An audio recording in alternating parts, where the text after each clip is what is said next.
Ornamental horticulture is the practice of growing plants, ornamental plants, for use in landscapes around houses and businesses.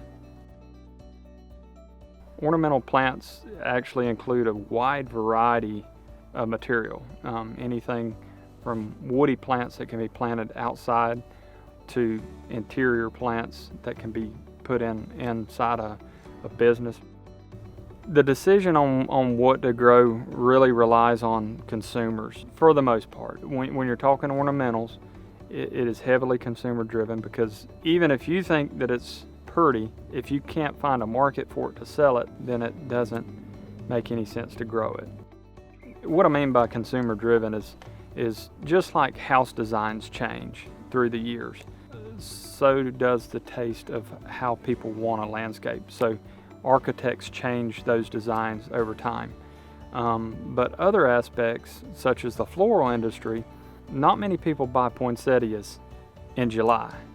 But when it starts to come into the wintertime, that is a market that opens up and people are looking for and want to buy.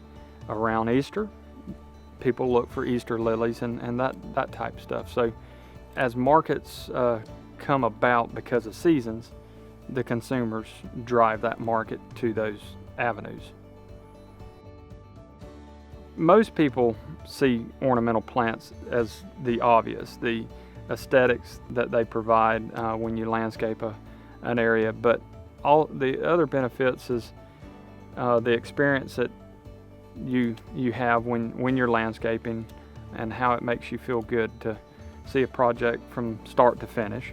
Not only that, it does help increase your property value, but ornamental plants also offer a haven for beneficial insects and help purify our air, our water, and reduce erosion across the board. Propagation is the ability to produce new plants through seed, through cuttings, through tissue culture, and some slightly obscure ways but still utilized, such as air layers. So when you take a cutting, you're taking a section of stem of a certain age off of the plant and trimming it to a specific size, and then dipping it in a different type of rooting hormone, and then sticking it in the soil. At that point, you will adjust a mist until that stem calluses over and produces its own roots, and then becomes its own new plant. Tissue culture is a more scientific approach to propagation. It requires a very clean and sterile laboratory, petri dishes or jars to raise new varieties, and a lot of instruments that's more thought of to be used in a science room than in a nursery. The neat thing about plants is they can actually gain their nutrients through a couple different methods. One being through the soil and the root system. They'll pick it up through their root system. But plants are unique in the fact that they can actually obtain some of their nutrients through their leaf tissue, some more so than others, but you can deliver it several different methods. The most successful and controlled method is a controlled release fertilizer, polymer coated. Some is rosin coated fertilizers. They allow just the right amount of fertilizer to be released over a longer period of time, instead of dumping out a large portion all at once, which can cause pollution and other issues to the environment. So just like people grow and they have to get new clothes as they get bigger, and crustaceans, like in the ocean, they have to shed their skin as they grow, plants have to be put in bigger pots to make sure that the root system has plenty of room to grow and they don't get too tight for their clothes. Depending on the type of nursery industry that you're talking about, whether it's floriculture or woody ornamentals, there's a variety of pots that are used. In floriculture, they use typically a smaller pot and often referred to in inches, like a 4-inch pot or 6-inch, etc. In the woody ornamentals, it's often referred to as gallons: 1 gallon, 3 gallon, 7s, 15s, 25s, up to 100 or 200 gallon plants. Most common that you will see in a landscape, being installed in a landscape, is 3 gallons to 7 gallon material. Ornamental plants are required to maintain the ideal shape and growth habits that customers want, require a great deal of trimming on some varieties and not as much on others, but it all depends on the taste of the customer base that dictates how plants are trimmed and shaped. So ornamental plants have to be trimmed to stimulate plant growth, but also it's dictated because of consumer taste.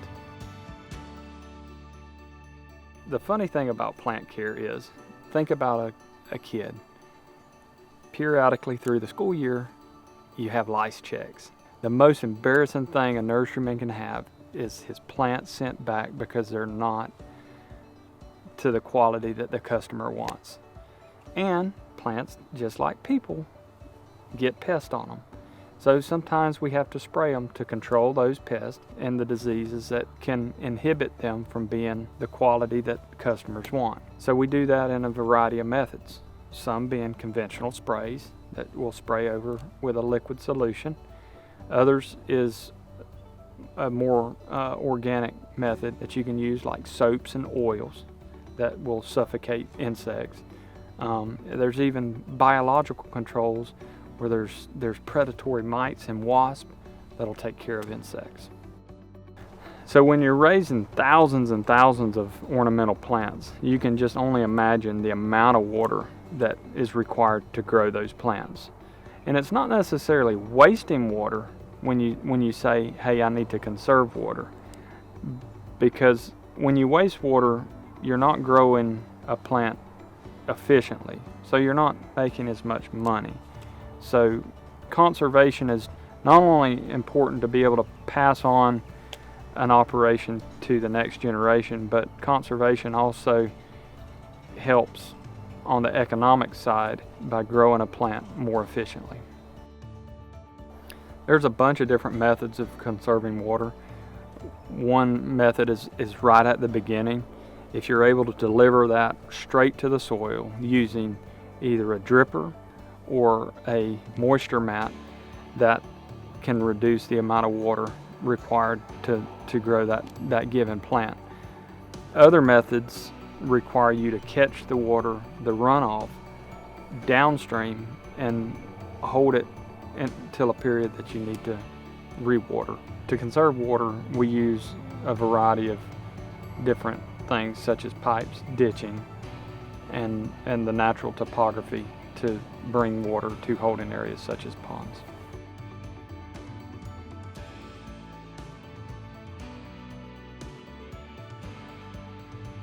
So now we've raised the plant, we've trimmed the plant, we've watered the plant, we've fertilized the plant. Now we have to get it to the customer.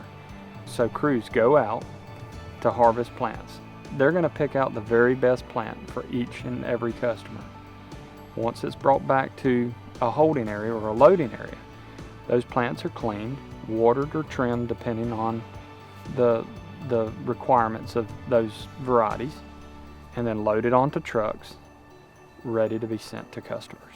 Those customers can be a variety of people, individuals, or other companies, such as just a homeowner wanting to landscape their yard, or another nursery wanting to restock their inventory, or big box stores like Home Depot, Lowe's, Walmart. Nurseries have their niche in the market that they're selling to. Now that we've sent our plants to the customer, they're happy and their landscapes are looking pretty. So why do we do this? Well, obviously, remember, it's a lot to do with the aesthetics of dressing up the environment. But remember, ornamental plants also provide the benefits of a place for beneficial insects to grow and live. Also, ornamental plants help clean and filter our water, our air, and reduce erosion and those type issues. Economically, it is a major impact for Florida. Horticulture is on the cutting edge of technology, on the cutting edge of science, on the cutting edge of basically any form of innovation that is out there, to be able to grow a plant more profitable, plant with more color, a plant that people just want more of. So just like a variety of agricultural businesses, ornamental horticulture is no different. I am a third generation nurseryman, so I am very excited to be able to share with you the opportunities and the variety that of options that ornamental horticulture has to offer.